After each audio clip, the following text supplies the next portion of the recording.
I've had the pleasure of meeting with some of you, but not all of you, so hopefully that will change very quickly.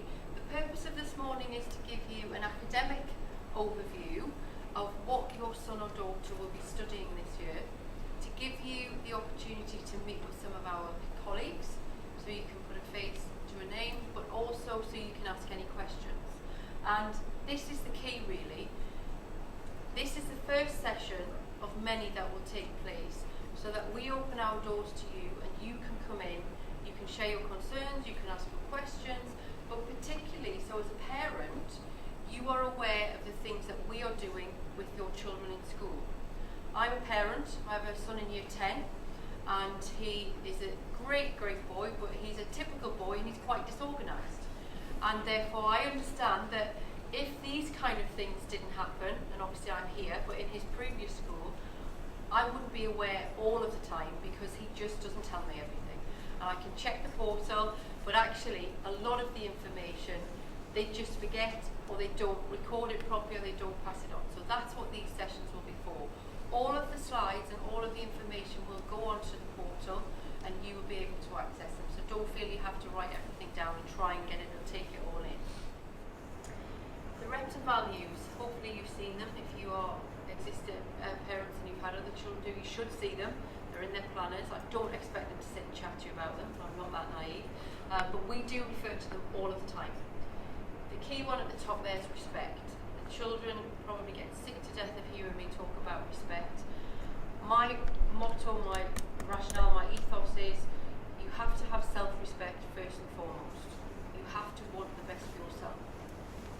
I talked to the children in my welcome address in assembly about if we put one of those cameras on your head and we put it on there for a week, would you want us to play it back so you could watch it, your family could watch it, or your peers could watch it? How would you feel? Were you at your best? We're not all perfect, we can't do that, but were you at your best? Are you respectful of others? Are you part of our community in a positive way? And I have to say, again, as somebody who this is coming to the end of my 4th week, I've seen some wonderful things that absolutely embody this. The way the young people interact with one another. You know, I've said my son is new, he's in year 10, he's made friends in these 4 weeks, in his year group, in other year groups. He's joined a group where he's working with IB1s and IB2s, and they've gone out of their way to talk to him, to ask if he needs anything. And for me, that sums up what children in Repton are like. And you know, I say children, some of them are young adults. They are, and they're really proud to wear their suit and their smart attire. But the younger children absolutely look up to them.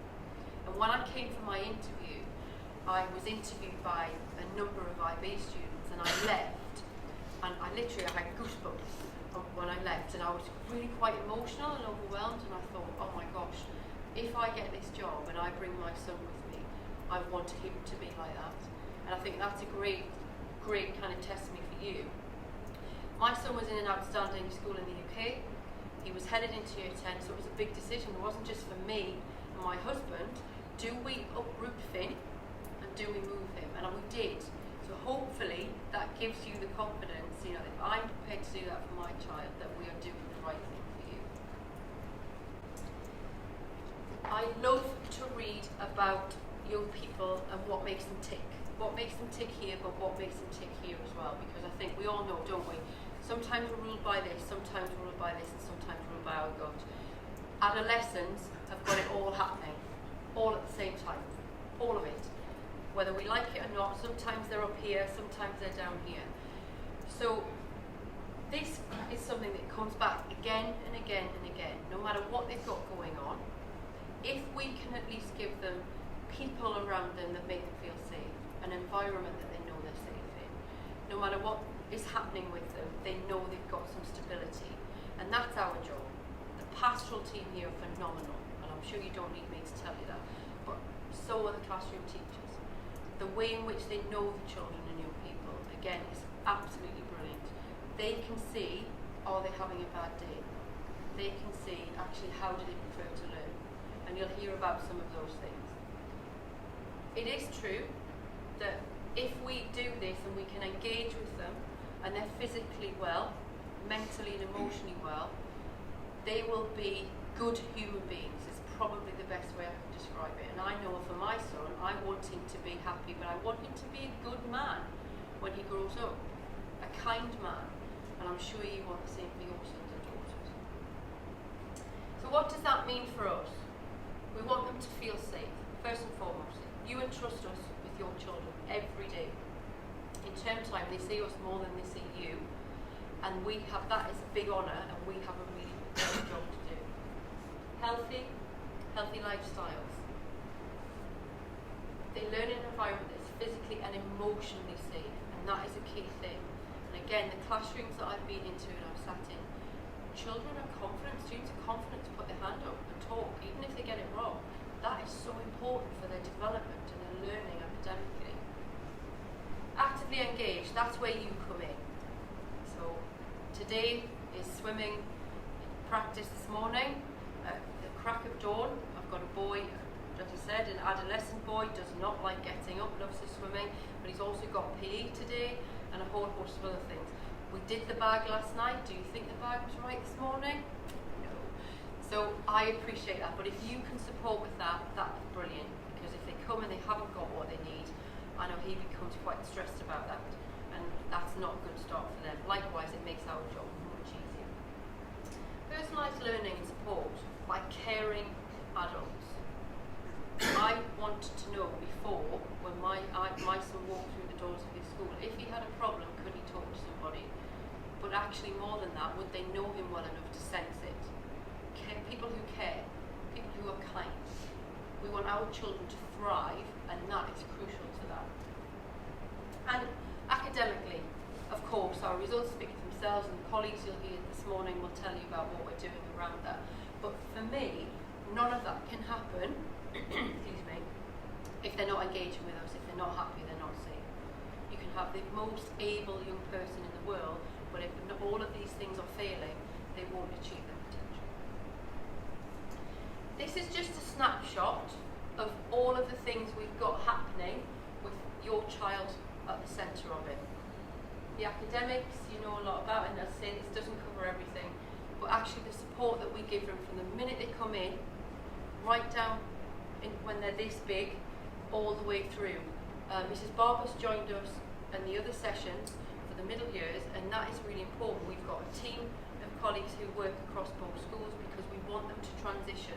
We want it to be seamless for them. They need to know that we are a team, and this is a journey. You know, some of your children may have been here, but actually we have to carry them through in the appropriate way to get them to their destination. And all of these things are really important to that. So this is it from me, really. I truly believe this. It is a partnership. We can't do this without your support. And it is a privilege. It's a privilege to come and do what we do every day. I've met some of the most charming young people I think I've ever met in my career. In the UK, I was a head teacher for 6 years, and I worked for the Department for Education, had the joy actually of going into lots of schools. And I've seen some of the best teaching I've ever seen since I arrived in Repton. I've met some of the most wonderful young people I've ever met. So thank you for that, because that's down to you. Thank you. I'm going to hand over now to Mr. Stracker. Good morning, everyone. It's nice to see so many familiar faces. I'm not going to say too much this morning, much to the delight of everyone in the room, I'm sure. I'm going to hand over in a second to Mr. Barnes, but I'm pretty sure you all have our email addresses. We like you contacting us if there's a problem. So please, with any issues, do come to us and we'll do our best to resolve those as quickly as we can. The structure of today's meeting should be fairly straightforward. We're going to have Mr. Barnes in a second talk about the reporting system. Now it's wonderful because of the middle years, the reporting system in year 9 is exactly the same as the reporting system in year 8. So there's no real change for anyone. We'll work again with the same system, which is nice for consistency. It will change next year in year 10 for IGCSE, but this year for year 9 it will remain the same. We'll have a quick peek at our IGCSE results. I don't like to talk too much about the exam results because I think it's a byproduct of all the fantastic things that go on here. But we will talk about those to reassure you that you are in very, very safe hands. And as Mrs. Crowder said, the results talk for themselves. Then we've got some celebrities. The heads of the core department will come and they'll speak to you about exactly what's going on in those departments this year. Obviously the science department is the most important, but that's me being biased there. We have the wonderful Mr. Drake, who I'm sure you all know already, but he's going to speak a bit about what he'll be doing as head of year. And then we'll do questions at the end. So if you have a burning question, something you think, oh, I'm not sure about that, hang on to it, and then we'll speak at the end, and then we'll hang around here. The SLT hang around because there's free croissants and biscuits, and if you have a question, we'll try and answer that as well. Okay, I'll hand over to Mr. Barnes now to talk about the assessment. Good morning, lovely Mr. Stratton, to see so many familiar faces. Yes, our reporting system will remain the same as it did in Year 7 and Year 8. So the common themes that we'll be using and the statements that you will see are students working towards, working within, meeting or exceeding. We had much discussion over the last 18-24 months around that in terms of what we do and how we report, particularly in Year 9. As we've developed the middle years, it seems sensible that Year 7 and 8 follow on from Year 5 and 6. And then Year 9 seemed a little bit of a middle point. Do we move to IGCSE grades and move to some letters and a lot of numbers? Or do we continue with that theme of these targets into Year 9? And that seemed the best approach. We had a big discussion with the current Year 10 parents, Year 9 last year. Mr. Strachan and I spoke to the parents then and tried to get some views on it. So that seemed our best approach, and then it just allowed for consistency from 8 into 9 before we then made the jump into Year 10 for the IGCSE. So reports through the year will give you very specific feedback, things that are going well for your son or daughter, areas for improvement, or targets as such, and also then we'll be talking about whether they're working towards their target, working within their target, meeting their target or exceeding their target. As Mr. Strachan alluded to, next year we will move to the numbered system for the IGCSE. We will speak to you, or I will speak to you more about that as we go through the course of the year. Obviously this year is a big year for Year 9 students. You will be making option choices in around about January, February time. So that will come around very quick, but we will speak in more detail at that point in time. We probably had a similar meeting 3 years ago with the Year 11s that have just left, and this is their results that they got. They went through the same process of looking at what happened to the Year 11s the previous year. They looked at when the option choices were made. I think it's clear that the results speak for themselves, but the students chose very wisely. They chose their subjects in such a way that it's allowed them to be successful. And that's the one thing that you'll need to consider very carefully as you go through this year is what is your son or daughter going to choose that will allow them to be successful at the end of Year 11. So that journey almost starts now in that process of thinking about it to where you're going to be in 2.5 years' time should start now. But in terms of our results, we've got 31% of our results at grade 8 and 9. That grade 9, very, very difficult to achieve. You've got to be in the top 3% of the cohort across the globe to get a grade 9. A-star A's, or a 7 to 9 in the new system, 51%. So over half our grades at the very top there. And then the one that's significant in terms of the KHDA is that A-star to B. In order to have the opportunity to be an outstanding school, your results have got to be above 75% at A-star to B, or 5 to 9, and you can see that we're a good 7% above that benchmark, and that's a 6% increase on last year for us. So the students have done terrifically well to put together those results. Obviously, a lot of it is to do with the students and the work that they put in, but also the fabulous teaching that they've received from the junior school, the foundations that they've built through Year 7, 8 and 9 and then through their IGCSEs. Just a few stats: 100 of the 105 students achieved a 5 A-star to C, 92 5 A-star to C, including English and Maths. I think that's quite significant because we have a number of students whose English is an additional language. So to access the text and the material in such a subject and the technical vocabulary in all the other subjects is fantastic. So again, the results are emphasised further by that. It's not all about our top performer. Many students go above and beyond their targets.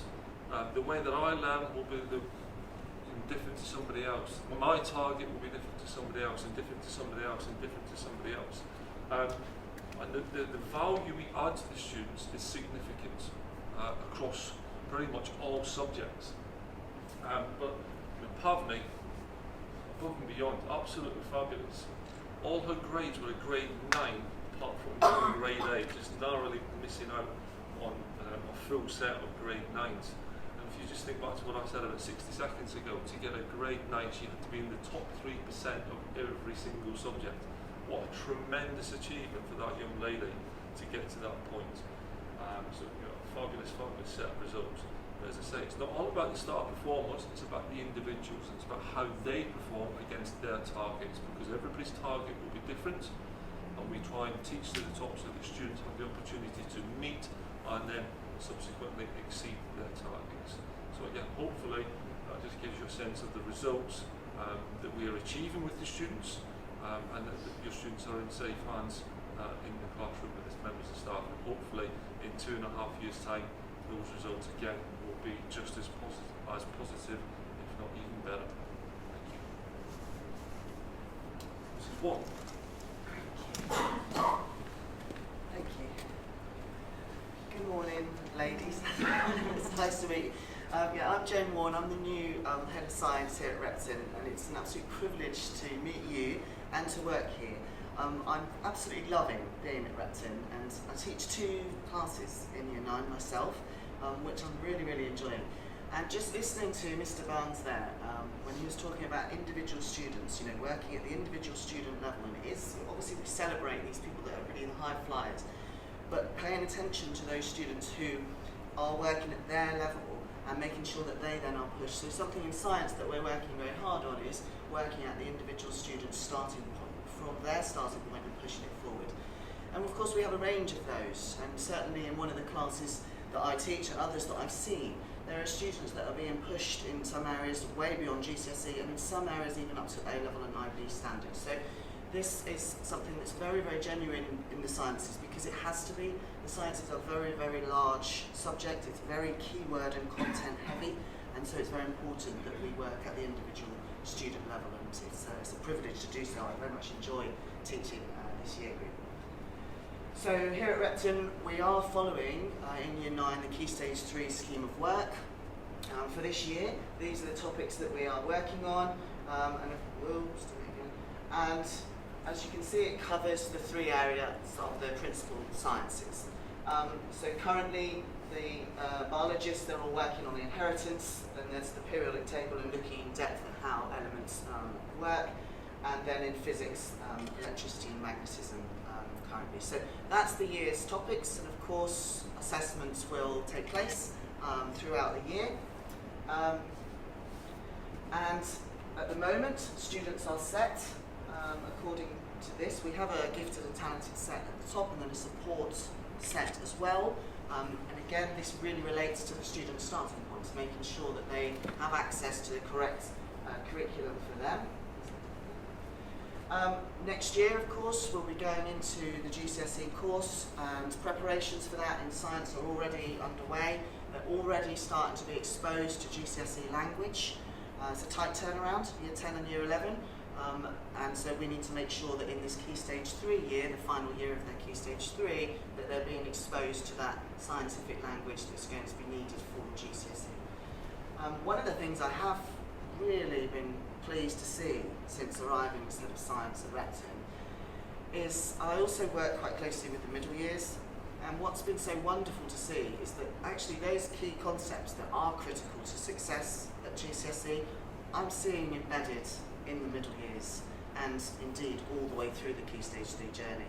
So it isn't a case that it's saved for Year 9 and then just delivered, but it's just wonderful to see that progression of those scientific skills that then give them the correct language skills to be able to access those higher level questions in the GCSEs when they start next year.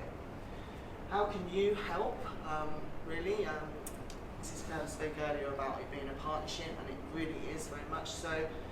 We're revision is really important. We will make sure that you have notice of when assessments are. You will know when they're coming. It's just to support them with that.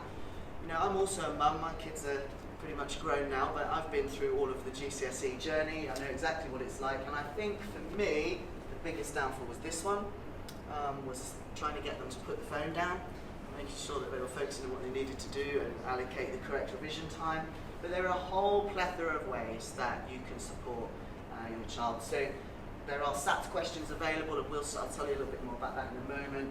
You know, doing some past questions with them, helping them to time, that's a really good way of doing it. You know, a minute, a mark is a good way of looking at it. You've got 1 minute to complete that 1 mark question. YouTube has become, in the last 5, 6, 7 years, a fantastic resource for science revision. There are lots and lots of science practicals and tutorials on there that, for example, if your child is unwell, obviously they would come and see us to catch up with the work, but there is resources available. There are resources available on YouTube that they can go back and look over that tutorial with some imagery just to support their understanding. So they haven't got a hole in their knowledge as we move forward. Revision guides and workbooks are always recommended. CGP are a really good make for those, and also Collins, they are another really good make. Just look for the Key Stage 3's revision guides.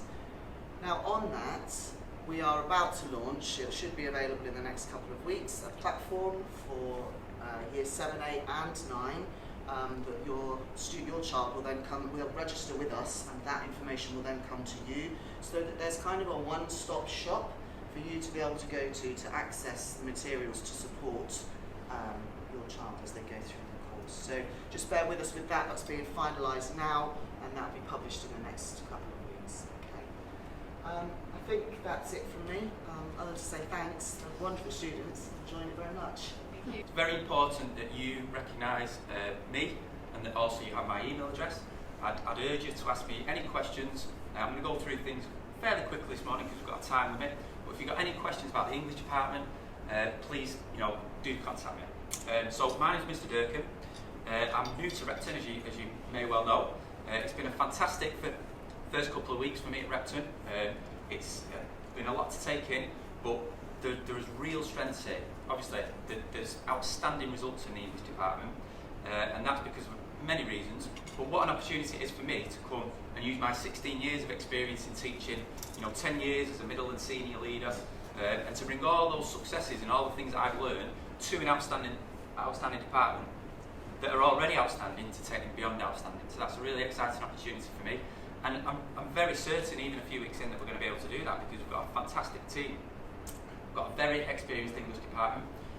Even the youngest members of the department have got 3 or 4 years experience, and I know that we can really build and grow and develop them. Something that I've done already to try and develop the staff is to make sure that everyone who's permanent in this senior school is teaching at IB, and I think that's great for their professional development.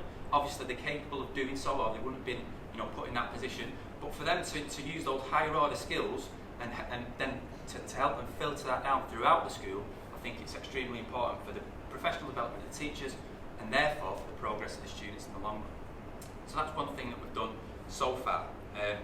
In terms of what Year 9 means and what it is, it's a very strong bridge towards IGCSE. Okay?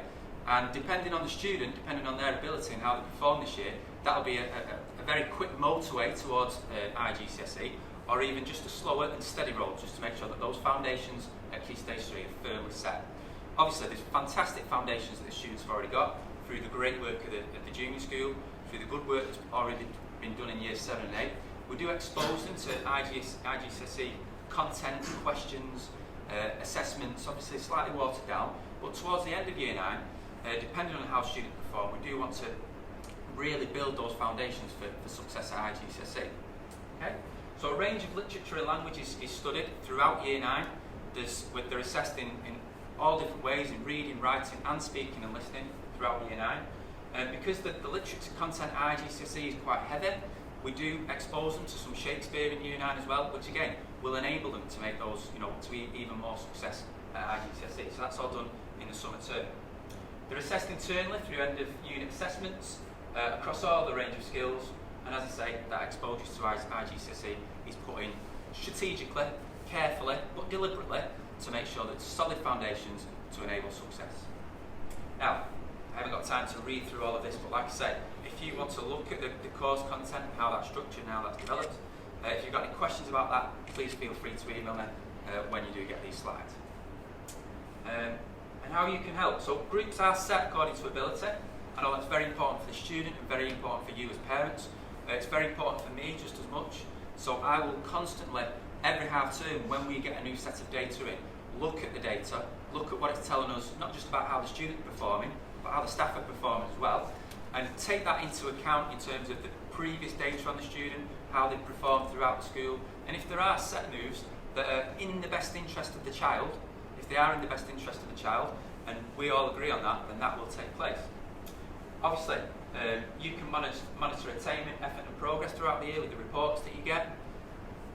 But I would say be reading role models at home, and that doesn't just have to be literature text, it can be non-literary.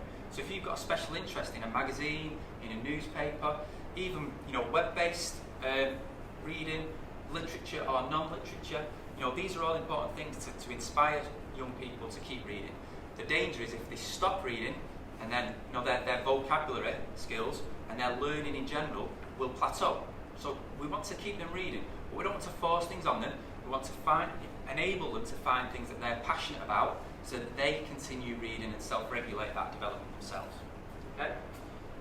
Also, you can develop proofreading, and this is a really nice opportunity to, when they bring work home, to ask them to share that with you so that you can look over it. They might even teach you a couple of things. I've got 2 young girls, and I'm really excited that they're going to be learning Arabic in nursery and in reception, and hopefully they're going to, supplement the learning that I'm doing about Arabic and reinforce that for me as well. Okay, so they're great opportunities between obviously parent and child.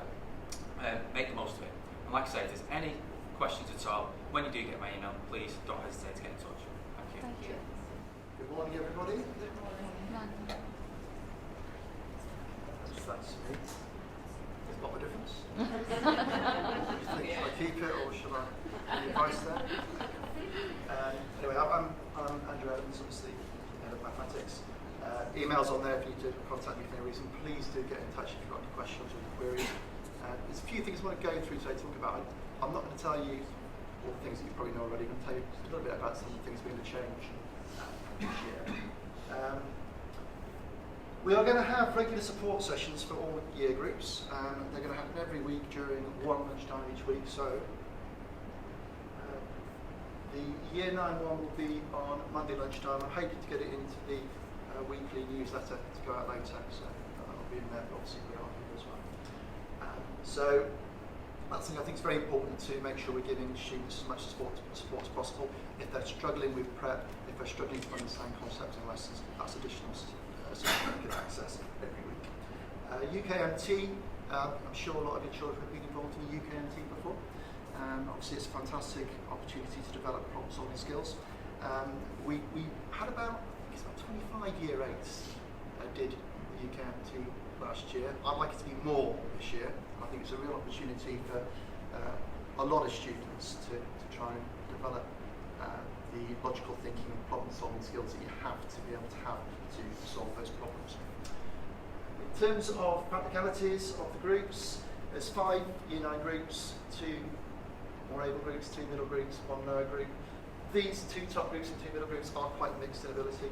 We haven't got 1, 2, 3, 4, 5. We will try and keep it a little bit more mixed because I think that gives a sort of better opportunity for all the students. Students who are actually more able learn an awful lot by explaining concepts to students. When I say it helps consolidate their own understanding and learning. Studying is fluid. We have tests throughout the year, and if students are clearly achieving above the level that they're at, we'll move them accordingly. A couple of things that you can possibly do to help us. There's a lot of resources on WordPress. Students get in there, you don't need a password, just get in, have a look at the resources. So that's very useful. We put a lot of things on there that we could use as well, things like level ladders, which a lot of students like to access. My iMaths, I'm sure you've come across my iMaths before. I think some of the problems with my iMaths are going away. There was issues with loading up on some tablets, but I think that seems to be being resolved now. So that's not only a great source for preps, it's also really good for tutorials. And if you son or daughter struggling a little bit and they want to find out a little bit more on a certain topic, there's a lot of great tutorials on wireless. Year 9s actually probably don't need that message so much. I think they probably realise now where we are and we're not too scary. But please get them to come and see us if they want help. And obviously there's that lunchtime support session as well that they can come to. In terms of this outline scheme of work for this year, just to tell you a little bit, I'm not going to go through all of this, obviously it's a lot of information on there, but for each of the topics on there, there will be a end of topic test.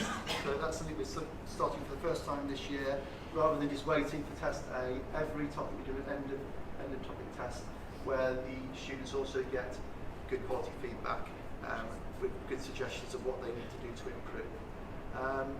It's gone off the end there, but you can see that there's regular tests through the year, test A, test B, test C, and those tend to be sort of key data points where we look to assess whether students are in the right place.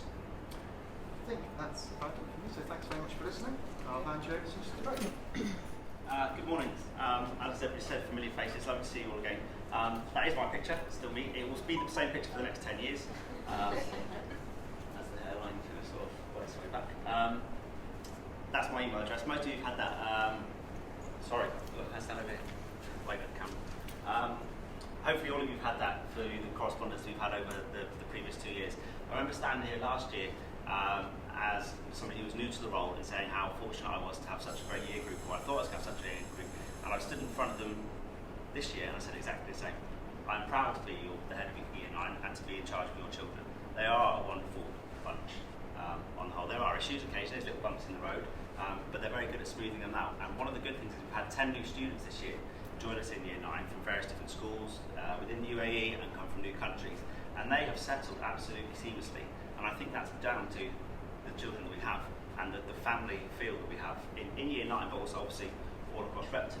And that's part of you as well. We talk about the partnership, but it's what happens at home to make them such lovely, lovely children. Some of you or you would have all had new emails from their new tutors. We do have 6 new tutors in our tutor team, and 2 of which are completely new staff. So Mr. Durkin, that you just met there, is the head of English. He's also our orchard tutor this year. We have Mr. O'Donnell, who's joined us as our Year 9 DAL tutor. In the first instance, if you have any issues, go to them. They see your son or daughter every morning, every afternoon, so they see them on a more regular basis than me. If you feel it's more important, then you can get in touch with me. If it's a more serious matter you want to have a chat with, by all means get in touch with me. I quite often see a few of you wandering around the Repton circle as I go over to see my own children and pick them up. Please do stop me. By all means, stop me. Any issues, Mr. Drake, can I just have one? Absolutely fine. Okay, that is my job. My job is to make sure that your child is coming to school and getting the best education they possibly can across the whole range of subjects. I've just been down a planner check over the last week of all the planners. Amazing. I think I've come across 2 young children who didn't have it signed at home, which is really building on. Was it you, Miss Nicky, wasn't it? So that's building up. That is our way of sharing information with you, as well as the newsletter that I send out. We'll talk about a little bit in a minute. Please make sure you do check that. We've asked them to record all the homework. They should be writing in there what homework they should have on each day, and then they should be recording what they have. And if they don't, that helps us to keep a track of what they're getting set, the amount they're getting set, and that it is actually targeted towards what we want them to achieve at the end of it. So please do check that and please sign it every week. Like I say, that means we can check that they're getting regular and sufficient homework to support the learning that's in school. We won't set homework. If a teacher feels that actually what they've done in the lesson, or they've got a test coming up, or they had a test that day, it's at the teacher's discretion. There'll be some times where they don't. So please don't bombard us with emails if there's no homework. There's normally a reason from that member of staff. If it happens on a couple of occasions, then please do get in touch. But it may be that sometimes, and I think one of the important things that we've heard about, we want them to read, and we want to do this, and we want to do that. There needs to be a healthy balance. Okay, I know some of your children look at your faces. I know some of your children will go away and they will work hard, they'll read, they'll work hard, they'll read, and that's what they'll do.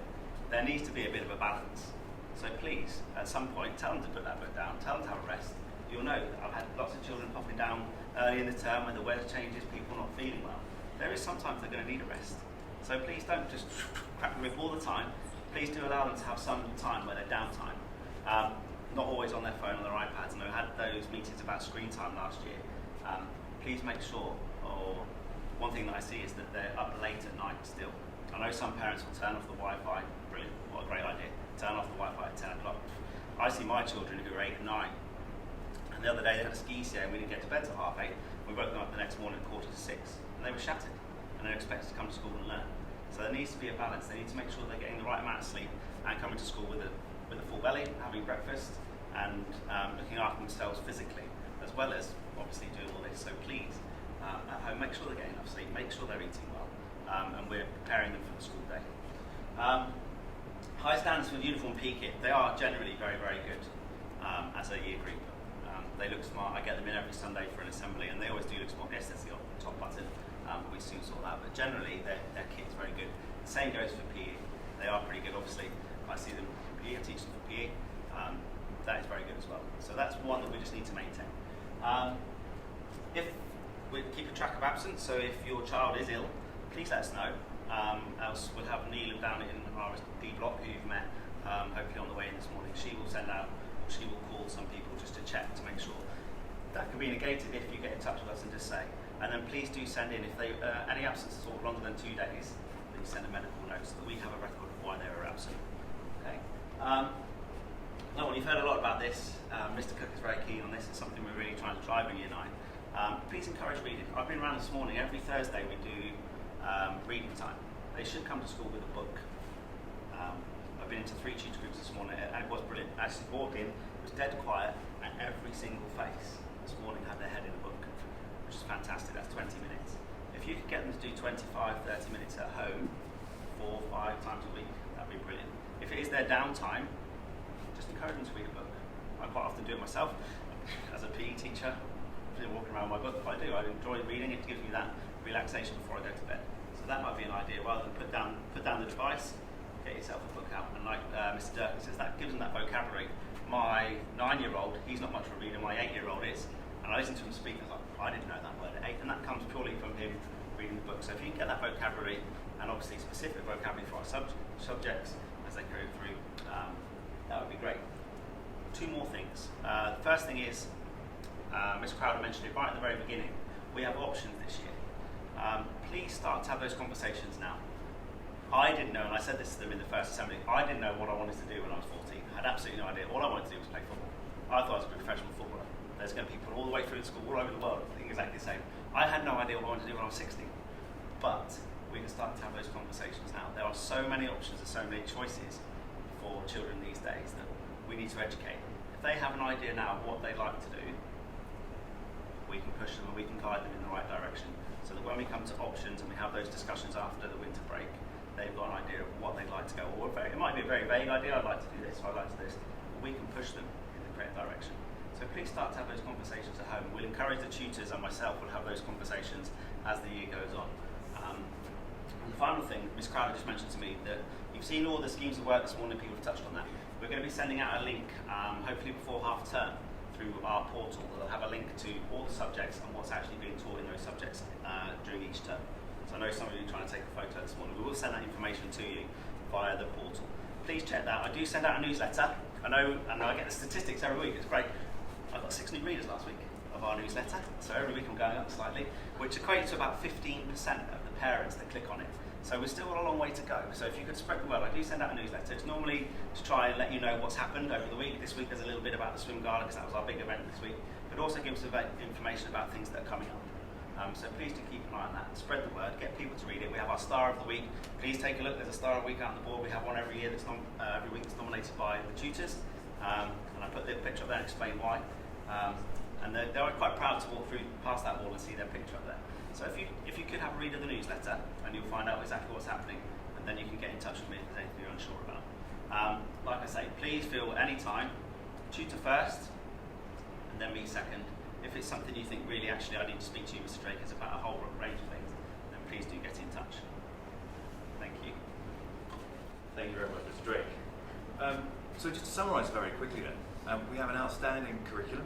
We have wonderful teachers. I'll share a bit of gossip with you in terms of, for a chemistry position last year, we had 369 applicants for one job. We interviewed 5 teachers, we picked 1.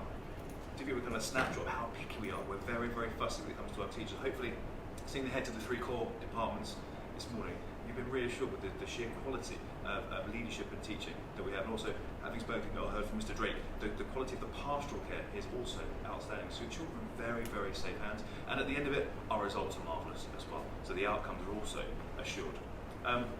One thing very quickly, we've spoken a lot about reading this morning, and there'll be some reading lists coming out today for Year 9. There are two. There's one that's just a general reading list for Year 9. There's also an Oxbridge Challenge reading list. So what we've done is Balliol College, Oxford, release a reading list of challenging books for students in Year 9 and Year 10. We have a number of Oxbridge alumni here at the schools. They all got together and they had some extra books as well. And so there's a challenge. So if your child is aiming high, try and push them towards the Oxbridge Reading Challenge as well. But there's a really, really good selection of books on there.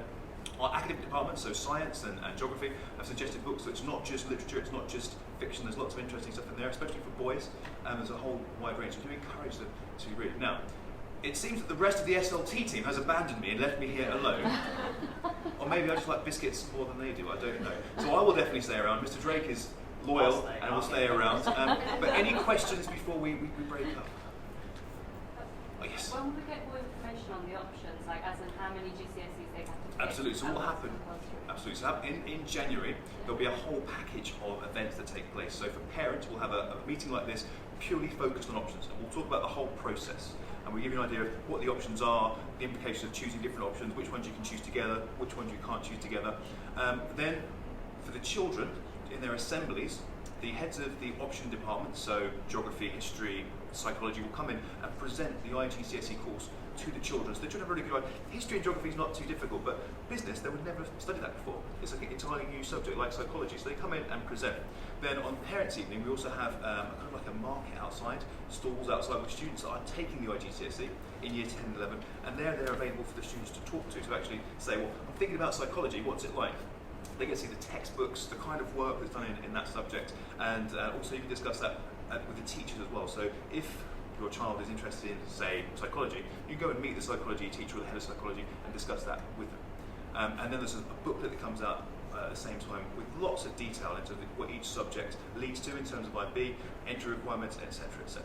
But there's a whole program, about a month and a half, 2 month long program that goes through. I should know this, but I think it's like 98% of students last year, I think it's around 98%, got their first choice picks. So obviously we can't rate every single person if you pick a certain range, but 98% of students got their first choice subjects for the option. So it worked very, very well. But there'll be a whole package of that coming a little bit later on this year. I'm probably one of the only people that doesn't know this, but do they have to do Islamic and Arabic at GCSE? So it depends on their background. So all Muslim students must continue to study Islamic. They don't have to take the IGCSE. Okay. Some of them do because it's an extra IGCSE and they're studying Islamic anyway, so that's fine. But they have to study it according to ministry guidelines anyway. So they, or if they're Muslim or religion, as their religion. So in terms of, if they don't take it as an IGCSE, does it mean that they can take something else?